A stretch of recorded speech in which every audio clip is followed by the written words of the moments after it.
Okay. So, again, so for those of you that are thinking about taking calculus next year, this is taken directly from the notes that you will be seeing next year. Okay, whether you have Goff or me, we are both going to be doing the same thing. I'm going to be using his stuff, and we'll be teaching it pretty much the exact same way, trying to say day for day, just like I've been doing this How for the most part.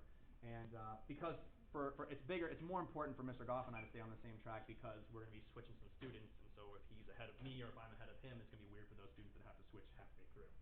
So we're going to try and maintain the same thing, maintain the same pace. Okay. So that being said, so if you want, you can keep this for next year. You already have it. You'd be like, yeah, I got it done, guys. But it might, again, if you have Mr. Goff, he might say something different or whatever. So anywho. Okay. Well, like I said, we're going to kind of just dip our toes here into calculus, okay, into an early topic in calculus that has to do with something called the derivative and what is known as the tangent line problem, okay? So finding the tangent line at a point P, okay, boils down to the problem of finding the slope of the tangent line at point P. When we approximate the slope using something called a secant line. So first of all, that vocab word, right? Tangent line. Tangent line is a line that intersects a curve at one point. Okay? So like, you can imagine like it would look, if my pen were this, if my line were tangent at the point C, it would look something maybe like that. Right? Because it would just come up, intersect at point C, and then just kind of, or this point right here, and then just kind of move on, right? Okay? That would be a tangent line. But of course, how do you write the equation of a tangent line given that you only have one point, right? In order for us to write the equation of a line, you need to know 2 points to write the equation of a line, right? Or a point and a slope, right? But we don't know that. All we know is a single point right there. How do we find the slope there? All right. Well, to approximate the slope of the tangent line, we use a secant line. Okay?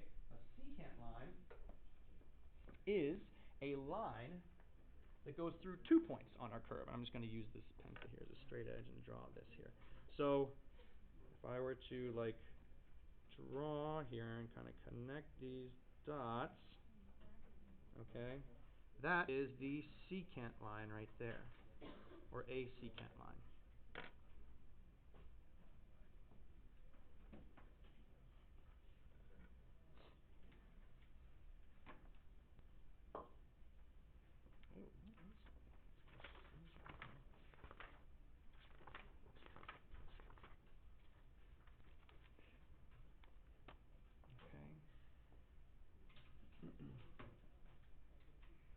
You guys have calculated the slope of this line before. I know you have because I've done it in Algebra 2, and I'm pretty sure you do it in Algebra 1. This is also known as the average rate of change. You guys remember doing that? Average rate of change for a curve? And you did it for like all the different curves you ran across.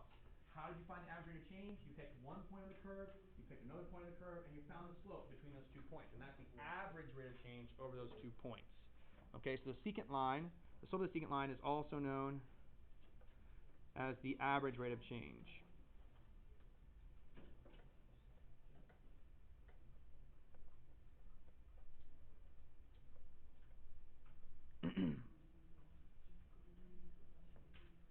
Okay? Now, to come up with a formula here for the slope of this line, we're going to organize things a little bit differently than maybe you're used to seeing.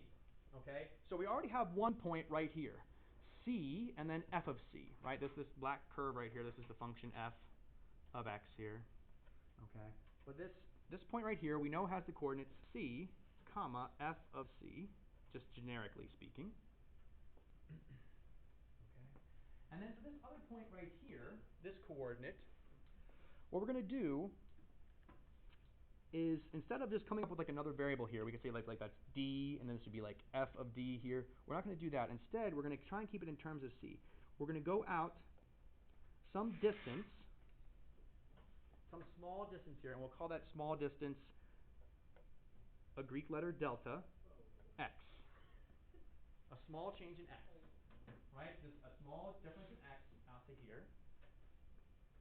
Okay, and so if this coordinate is already c, and we're going out delta x more to get to this point, what expression could I use to describe this point? c plus delta x, right? C plus delta x. So that's the x-coordinate there. All right?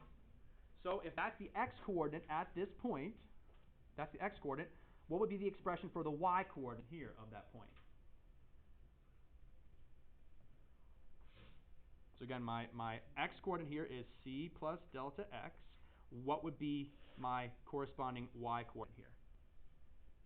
What would be the expression for it? F of c plus delta x. Yeah, f of c plus delta x. Why would it be delta x and not delta y? Because what's the x value that we're using to find that function value? C plus delta x, right? So it's f of c plus delta x gives us the function value there. Okay, right? So far so good? You could define, you could say a delta y, and then it's f of c, and then the plus delta y would be on the outside kind of thing. That would be true too. But in this case, we're able to keep everything in terms of just two variables, c and delta x, rather than throwing in additional variables. It's like the most simple, least number of variables we need to use. So then what would the slope of this secant line look like? Well, remember the slope formula, right? It's y2 minus y1 over x2 minus x1. No big differences there, right? Okay. But now we need to plug in our actual coordinates here, which is not going to be very pretty, but we'll see here, okay, there's f of c plus delta x, okay, minus the other y-coordinate f of c, over the original x-coordinate there, c plus delta x, minus c.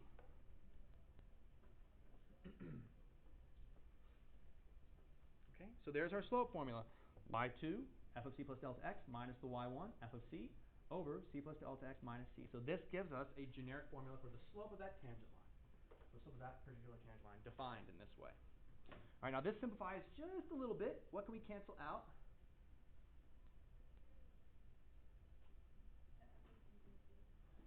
So the c's we can cancel out. The f of c, not quite, because this one has a c plus delta x in the center, which is not quite the same as just c, but the c's in the denominator, yes, they do cancel, c minus c. And so we're left with f of c plus delta x minus f of c all over delta x. Okay? And, well, wouldn't you know it, there's our old friend, the difference quotient. Okay?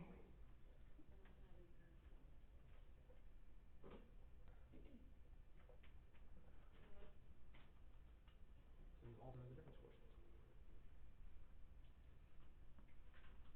Okay?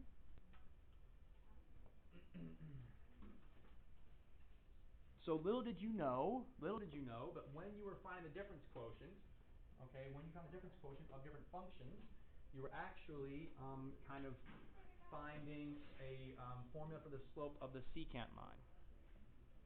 Okay, a formula for the slope of the secant line there. Okay. So questions so far? Okay. But that's, again, not very satisfying, because that's not what we were trying to find. We want to find the slope at a single point. At a single point. Right? So how can we adjust this? How can we fix this so that instead of finding the slope between 2 points, we instead of find the slope at a single point? Well, we're going to continue looking at this right here. So imagine now, we'll go down to here, okay, and you'll notice here that we've got several slopes that we're trying to find. So the first slope we're going to try and find is the slope between the points 1, f of 1, so 1, f of 1, this point right here, and then negative 1, negative 1.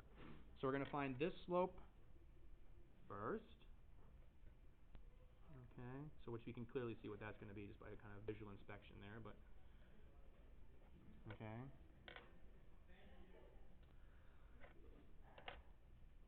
Then, we'll just go ahead and say, what's that slope going to be? It's going to be 0, right? So the first answer there is 0.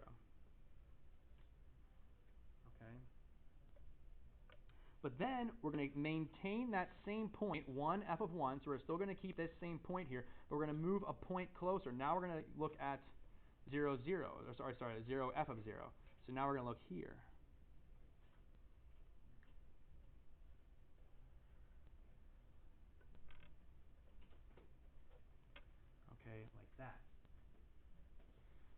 this secant slope right here, we bring this point kind of in closer along our curve here, right? So there's our secant slope here. Okay, the delta x is like 2, right? Here we shrink that delta x. Now the delta x is 1, right? The difference in the x values here is 1. We bring it into the point in a little bit closer. We shrunk it in some. And now the slope is, well, what's that slope going to be? -1. Okay. And then the last slope, well, we have a problem, right? Because now we're doing f of 1 minus f of 1, which is going to give us 0, and then 1 minus 1, which is 0, and so that's indeterminate form. How are we supposed to find that? Okay, but can you at least tell me, if you were to imagine the slope at this point, at this single point, would the slope be positive, negative, or 0 at this point? What do you say? It's going to be negative. Why? What kind of indicates to you it's going to be negative? Why do you think the graph of why would the tangent line here be negative, like a negative slope there? Why do you say that? Any ideas? Wait, does the tangent line have to be perpendicular? No, well, not perpendicular. It's Touching. tangent touches a single point. Yeah. So anyone want to explain why they think it's going to be negative? It is negative. It's like basically it looks like the function here is decreasing, so it looks like it should be going down, right? It should be going down there. That's right. And if you look, as our point, right, as this point here moves in closer along our curve, we get a better approximation, right? Here our slope's 0, but here as we move in closer, we now have a negative slope, which is a closer approximation to this point here, whose slope we're trying to find at the single point. And if we were to move this point closer and closer and closer, you can imagine that the closer we get, the more and more this point is going to resemble this point, and so the slope will be almost tangent there, right? As we bring this point in closer and closer and closer. Okay? And so, the method that we're going to use here, okay, the method we're going to use here, and again, I'm going to redraw everything that we just had up there, so forgive me for having to, we'll have to redraw this here. Okay, we got our point C, f of C, and we have our point here. Again, we're going to go out delta x from that C. So this is C plus delta x again. And this is the point C plus delta x comma f of C plus delta x. And over here is that y value, f of C plus delta x. So basically just repeating what we had over there before. Okay.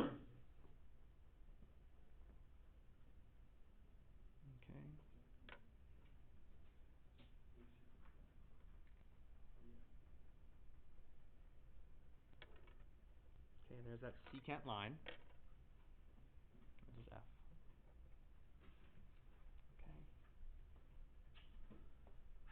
So again, we start with that secant idea, but as we bring this point in closer and closer, hold this point fixed, but bring this point in closer and closer and closer and closer and closer, this secant line is going to be more and more closely approximating that tangent line. Okay? And so, we want to shrink this delta x.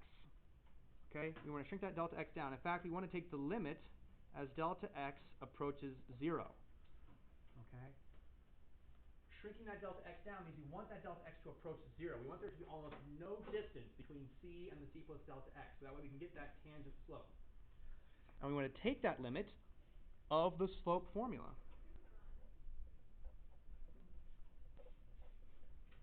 That we had from the secant line. Oops, sorry, there should be a c here, not x. My bad. My apologies. Okay. So f of c plus delta x minus f of c all over delta x.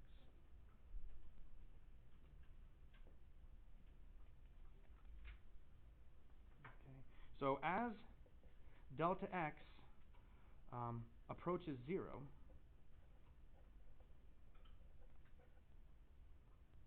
the second point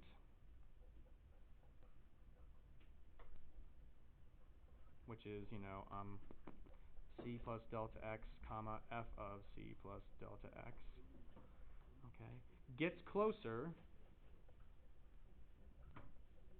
to c comma f of c. As a result, slope of the secant line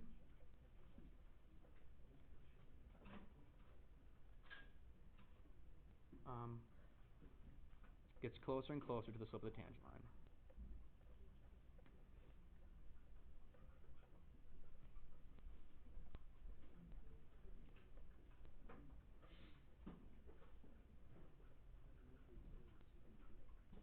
Okay?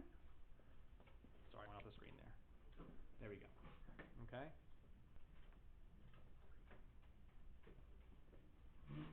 And so now we have a tool, and it's something we've been doing, okay, but you just didn't know the meaning behind it. And so this is the meaning behind it, right? What we've been doing is find the slope of a function at a single point, okay, at a single point.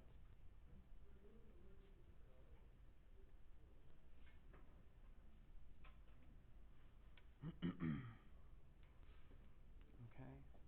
And so if we scroll down here, if we kind of move down here a little bit, you can see some like kind of summary stuff right here. So if f is defined on an open interval containing c, and if the limit exists, then the line passing through the point c, f of c with slope n is the tangent line to the graph of f at the point c, f of c.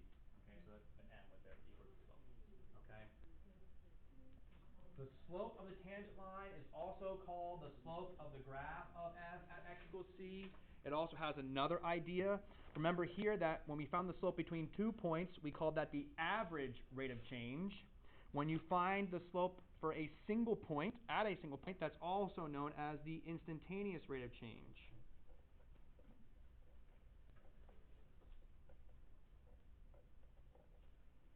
You can find the rate of change of something at an instant.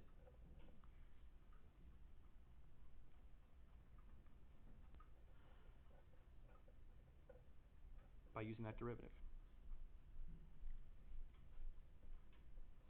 Okay? So average rate of change, slope of the secant line. Instantaneous rate of change, slope of the tangent line. Why? Secant needs 2 points.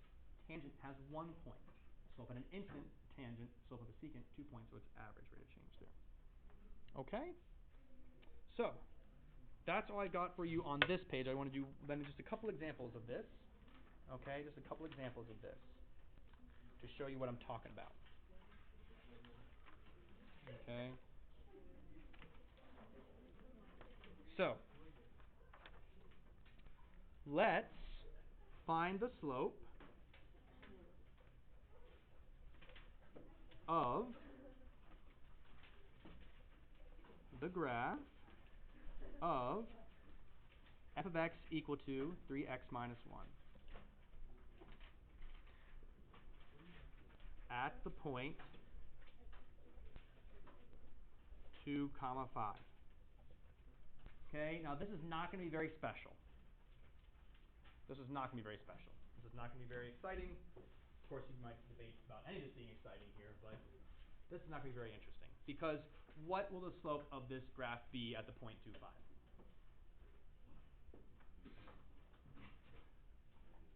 No calculus necessary. What's the slope of this graph going to be at the point 2, 5? 3. 3. Because what is this the graph of? It's a linear graph. It's a slope-intercept form. Slope's going to be 3. But let's just check to see that our derivative does in fact give us 3 here. So again, the formulation I was going over there was f of c plus delta x. You can also just use f of x plus delta x minus f of x all over delta x like that for the limit as delta x approaches 0. Some people find those delta x's to be cumbersome, so instead you could also use just the limit as h approaches 0. The variable is really just kind of, we can use whatever we want there, minus f of x all over h. Okay, these two things are saying the same thing. They're saying the same thing, except just instead of delta x, I'm using h. So if you prefer using h's and not having to write the delta x, I understand the delta x's can get confusing, because people are like, wait a minute, are delta x's like terms with the x's? They're not. So you can't add them together, right, because it's a delta x and an x. So that might make it a little confusing. If you want to just put it in terms of h, that's fine too. Okay? I'll use the h formulation. Bless you. So, bless you. So to find the slope of the graph then, at this point, we're going to then apply this limit to this function. And so let's make that substitution. So then we'll have the limit still as h approaches 0. F of x plus h. Well, if f of x is 3x minus 1, then f of x plus h will be 3 times x plus h minus 1. Right, we're just going to replace f of x plus h. And so then we'll put that in here for the f of x plus h. So it'll be 3 quantity x plus h minus 1 minus the quantity f of x, which is 3x minus 1 all over h. Okay. So again, there is f of x plus h minus the quantity f of x. Make sure you put parentheses around that, all over h. And now we just simplify. So let's see here. We'll distribute the 3, so we get 3. Oh, sorry, don't forget the limit. That's important. So we get 3x plus 3h minus 1, bless you, minus 3x plus 1 all over h. Okay, and then what can we cancel out here? What cancels? Okay, so just about everything does. The 3x's cancel, the minus 1 and the plus 1. And now we have 3h over h. The h's cancel, and we're left with the limit as h approaches 0 of 3, which is equal to what? There's no h to plug the 0 into here, so it's just 3. Surprise, surprise. We got what we knew years ago in Algebra 1. Why does a point matter? Why does a point matter? Good question. So in this case, a point doesn't matter, right? Because at any point on a line, the slope's always going to be the same. But what about f of x equals x squared plus 1? So if f of x equals x squared plus 1, find the slope of the tangent lines to f of x at, we'll say 0, 1, and negative 1, 2. Okay.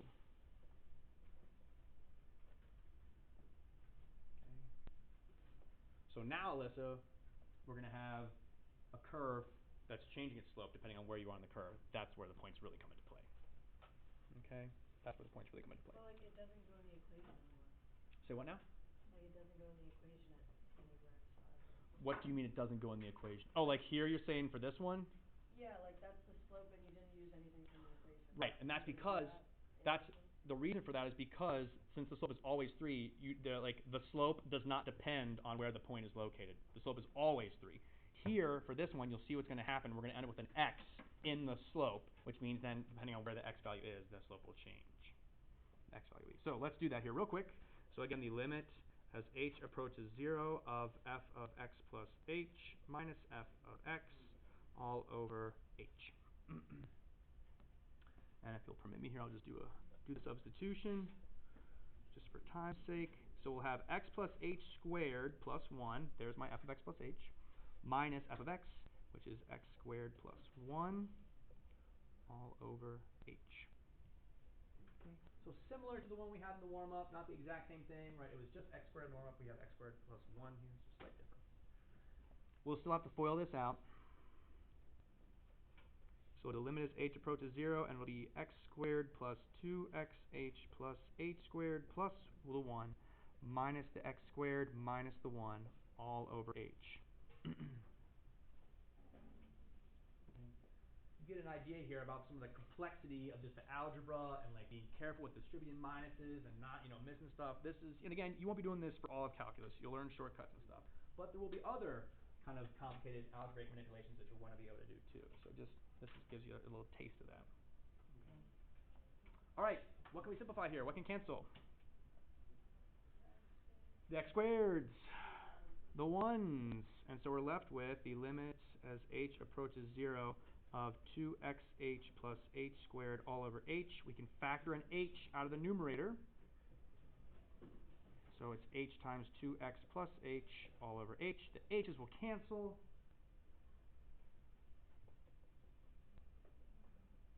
And so we're left with 2x plus h. Substitute in the 0 for the h. Finally, we can do that now, right? If at any point prior to this canceling out of the h's, we plugged in the 0 for h at any of these other points using that direct substitution idea, it would get 0 over 0. No good. But here, finally, we can plug the 0 in for h, and we get 2x. Okay.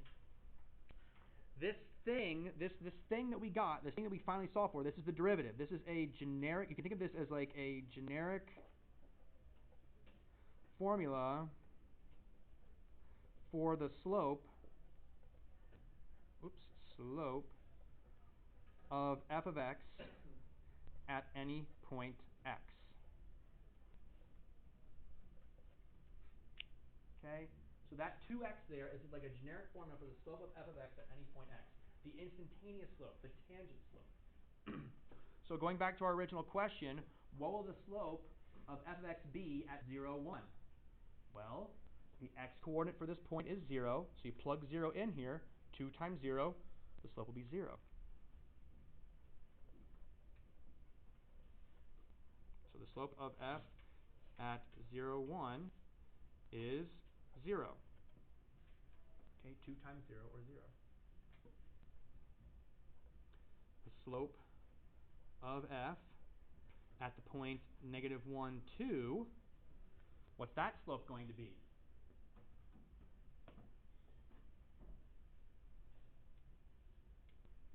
Well, again, there's our formula for our slope. It's 2 times x. What's the x-coordinate here? -1. So what's 2 times -1? So the slope will be -2. Okay, the slope is -2.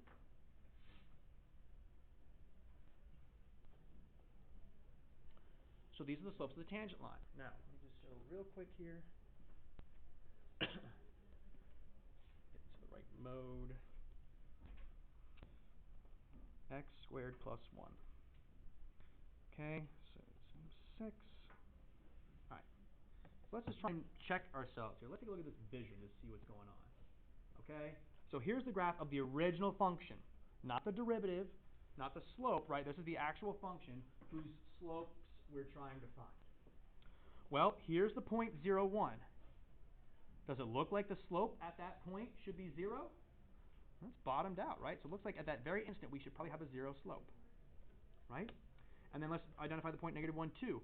-1, 2. Does that look like the slope there should be a negative slope, a negative tangent slope? Yeah, it should. Okay. We can do it one better here. Again, remember that these are slopes of tangent lines. Let's actually come up with the equation for these tangent lines. All right, I'm going to use point slope form here. So let's see here. So you got, remember, it's y minus y1 equals m times x minus x1. And so for this first tangent line, the slope is 0, and it's x minus 0 and y minus 1. Okay, in other words, it's just y minus 1 equals 0, or it's just y equals 1. Okay. So let me graph the line y equals 1. I'll zoom in a little bit more there. Again, there's my parabola, and look at that. Tangent line at the point 0, 1. So there's the tangent line right there going through at 0, 1. Okay. And in fact, if I do second trace and do intersect, there's the point of intersection, 0, 1. You can see it intersects at exactly 1 point. Okay. That's not so impressive though, because you all probably could have figured that one out. Let's look at the other one though. For this one, it'll be y minus -1, or sorry, y minus 2 equals -2 times x plus 1. Right, for that second line of tangency there. If we add the 2 over, we get y equals -2. I'll just leave it in this form there and just add the 2. Okay, so let me graph this line now.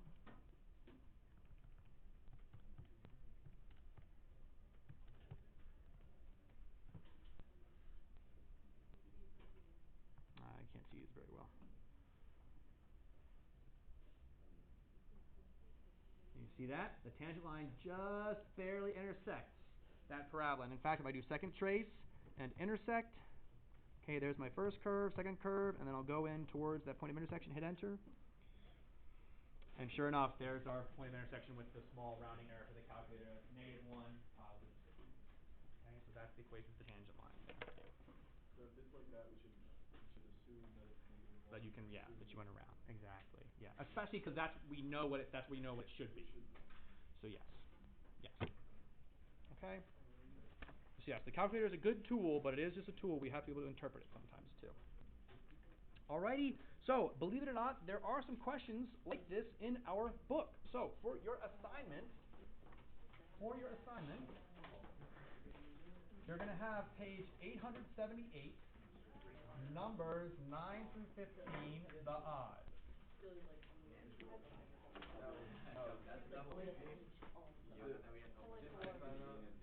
Okay. So yeah, 9, 11, 13, 15. It's 4 problems. All 3 seasons. And the first 2 seasons of Hi, Alyssa. Hi.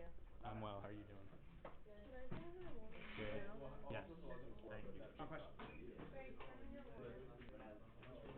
All 3 seasons. Amazon Prime. You have Amazon Prime Video? Yeah, I'll let Sean come back and talk. What's up? For example, we got. I'm gonna hit you with it. Rib pan and this one. Crispy crab pizza. Okay, good. Okay. Hall monitors and family problems. Opposite day. Okay, family bars, my pilot, they make and you have that one now. Show it to me. I can easily fix that. Otherwise, I'll take a look at stuff. So you have that still. So the way you figure that out, Sean, is to look at the week, the days, like the section days, go to the Google Classroom, those days, look at time before. You have that. Amazon Prime Video is clutch. All right, you want to see like what's the time code? Yeah, it's literally we get season 1, 2, 7, 8. Oh, you need one. Yeah, exactly. Well, you probably use offline. Actually, I might just everything was in college kids. Okay. So you turn things into time code, right? So you try to do.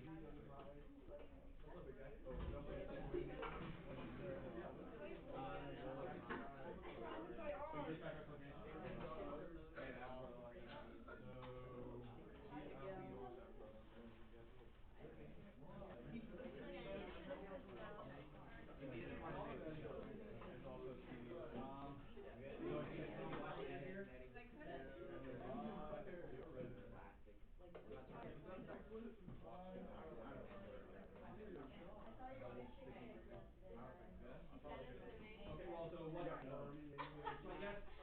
I guess this problem was kind of complicated. All didn't know exactly what you're shooting. There's 4 options. All 4 options, though, The secret box do not have subtraction. They're all like term here. So we need to somehow eliminate subtraction. So we probably should.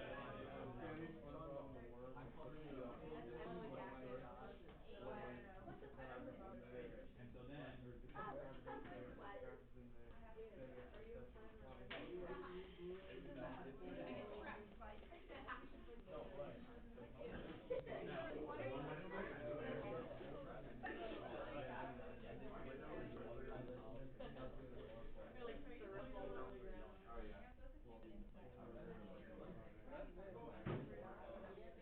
then just kind of drop the parentheses.